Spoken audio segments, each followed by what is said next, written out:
Hi mga kaibon, magandang gabi sa atin lahat.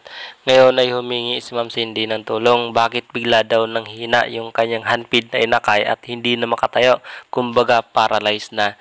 So bago ang lahat, alamin muna natin kay Ma'am Cindy, ano ba ang nangyari? Sir, baka po matutulungan nyo kami. Kasi po parang may nabili kami na inakay na herbs. Tapos, masigla naman siya. And suddenly, bigla na lang po siyang nanghina ng ganito. Na parang pinipilit ang katawan niya tumayo pero hindi rin siya masyadong makamulat na. Sa tingin ko dito po sa inakay parang meron pong sipon. Kaya naman ito po yung naging dahilan kung bakit biglaan siya nang hina. Base na rin dito po sa mga nasabi ni Ma'am, nung pagkabili niya pa lang doon sa handpid na inakay, masigla naman. So, ngayon, parang mamamatay na at hindi na makatayo, paralyzed na. Ngayon naman ay aalamin natin ano ba yung naging dahilan kung bakit nagkakaroon ng sipon ang mga inakay.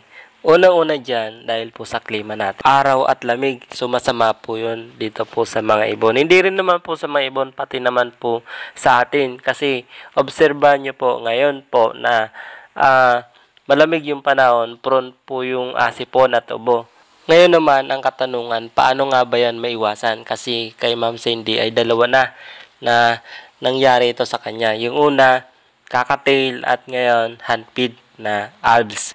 Para maiwasan natin yan, ngayon po na malalamig yung panahon at sa araw po ng tag-ulan, magbigay po kayo ng Bitrasin Gold. Pwedeng ihalo nyo po doon sa formula o kaya sa tubig. So, kahit isang linggo, isang beses o isang beses sa 2 linggo, okay na yon. Makakasupport na po yun sa kalusugan ng maibon natin para hindi po magkaroon ng sipon. Ang sumunod naman na dapat natin gawin, kapag ganitong mga inakay pa, masisilan po yan sa lamig.